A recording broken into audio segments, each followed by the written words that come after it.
अज़ीज़ों मेरी तरफ से आप सबको मसीह यीशु में बहुत सा सलाम। खुदावंद के ज़िंदा पाक कलाम में से खरूज 16 बाब। फिर वो अलीम से रवाना हुए। बनी इसराइल की सारी जमात मुल्क मिस्र से निकलने के बाद दूसरे महीने की 15वीं तारीख को सईन के बियाबान में जो अलीम और सीना के दरमियान है पहुंची। और उस बियाबान में बनी इसराइल की सारी जमात मूसा और हारून पर बुड़बुड़ाने लगी। और बनी इसराइल कहने लगे, काश कि हम खुदावंद के हाथ से मुल्क मिस्र में जब भी मार दिए जाते, जब हम गोश्त की हांडियों के पास बैठकर दिल भर कर रोटी खाते थे, क्योंकि तुम तो हमको इस बियाबान में इसलिए ले आए हो कि सारे मजमा को भूखा मारो। तब खुदावंद ने मूसा से कहा, मैं आसमान से तुम लोगों के लिए रोटियां बरसाऊंगा। सो ये लोग निकल निकल कर फक्त एक एक दिन का हिस्सा हर रोज बटोर लिया करे, कि इसमें से इनकी आजमाइश करूंगा कि ये मेरी शरीयत पर चलेंगे या नहीं। और छठे दिन ऐसा होगा कि जितना वो लाकर पकाएंगे वो उससे जितना रोज जमा करते हैं दुगना होगा। तब मूसा और हारून ने सब बनी इसराइल से कहा कि शाम को तुम जान लोगे कि जो तुम मुल्क मिस्र से निकाल कर लाया वो खुदावंद है, और सुबह को तुम खुदावंद का जलाल देखोगे, क्योंकि तुम जो खुदावंद पर बुड़बुड़ाने लगते हो उसे वो सुनता है। हम कौन हैं जो तुम हम पर बुड़बुड़ाते हो। और मूसा ने यह भी कहा कि शाम को खुदावंद तुम को खाने को गोश्त और सुबह को रोटी पेट भर के देगा, क्योंकि तुम जो खुदावंद पर बुड़बुड़ाते हो उसे वो सुनता है। और हमारी क्या हकीकत है, तुम्हारा बुड़बुड़ाना हम पर नहीं बल्कि खुदावंद पर है। फिर मूसा ने हारून से कहा कि बनी इसराइल की सारी जमात से कह के तुम खुदावंद के नजदीक आओ, क्योंकि उसने तुम्हारा बुड़बुड़ाना सुन लिया है। और जब हारून बनी इसराइल की जमात से ये बातें कह रहा था तो उन्होंने बियाबान की तरफ नजर की, और उनको खुदावंद का जलाल बादल में दिखाई दिया। और खुदावंद ने मूसा से कहा, मैंने बनी इसराइल का बुड़बुड़ाना सुन लिया। सो तुमसे कह दे कि शाम को तुम गोश्त खाओगे और सुबह को तुम रोटी से सेर होगे, और तुम जान लोगे कि मैं खुदावंद तुम्हारा खुदा हूँ। और यूं हुआ कि शाम को इतनी बटेरें आई कि उनकी खैमागाह को ढांक लिया, और सुबह को खैमागाह के आसपास ओस पड़ी हुई थी। और जब ओस जो पड़ी थी सूख गई तो क्या देखते हैं कि बियाबान में एक छोटी छोटी गोल गोल चीज, ऐसी छोटी जैसे पाले के दाने होते हैं, जमीन पर पड़ी है। बनी इसराइल उसे देखकर आपस में कहने लगे, मन, क्योंकि वो नहीं जानते थे कि वो क्या है।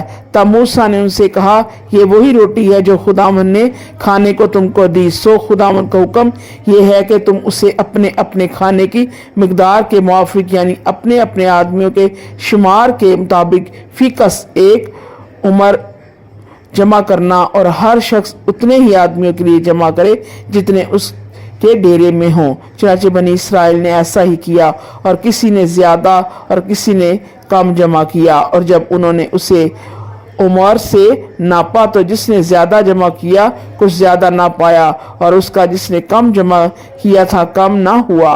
उनमें से हर एक ने अपने खाने की मिकदार के मुताबिक जमा किया था। और मूसा ने उनसे कह दिया था कि कोई उसमें से कुछ सुबह तक बाकी ना छोड़े। तो भी उन्होंने मूसा की बात ना मानी, बल्कि बाजों ने सुबह तक कुछ रहने दिया। सो उसमें कीड़े पड़ गए और वो सड़ गया। सो मूसा उनसे नाराज हुआ, और वो हर सुबह को अपने अपने खाने की मिकदार के मुताबिक जमा कर लेते थे, और धूप तेज होते ही वो पिघल जाता था। और छठे दिन ऐसा हुआ कि जितनी रोटी वो रोज जमा करते थे उसने से दुगनी जमा की, यानी फिकस 2 उमर। और जमात के सब सरदारों ने आकर ये मूसा को बताया। उसने उनको कहा कि खुदावंद का हुक्म यह है कि कल खास आराम का दिन, यानी खुदावंद का मुकद्दस सबत है। जो कुछ तुमको पकाना हो पका लो, और जो उबालना हो उबाल लो, और वो जो बच रहे उसे अपने लिए सुबह तक महफूज रखो। चुनांचे उन्होंने जैसा मूसा ने कहा था उसे सुबह तक रहने दिया, और वो ना तो सड़ा और ना उसमें कीड़े पड़े। और मूसा ने कहा कि आज उसी को खाओ, क्योंकि आज खुदावंद का सबत है, इसलिए वो आज तुमको मैदान में नहीं मिलेगा।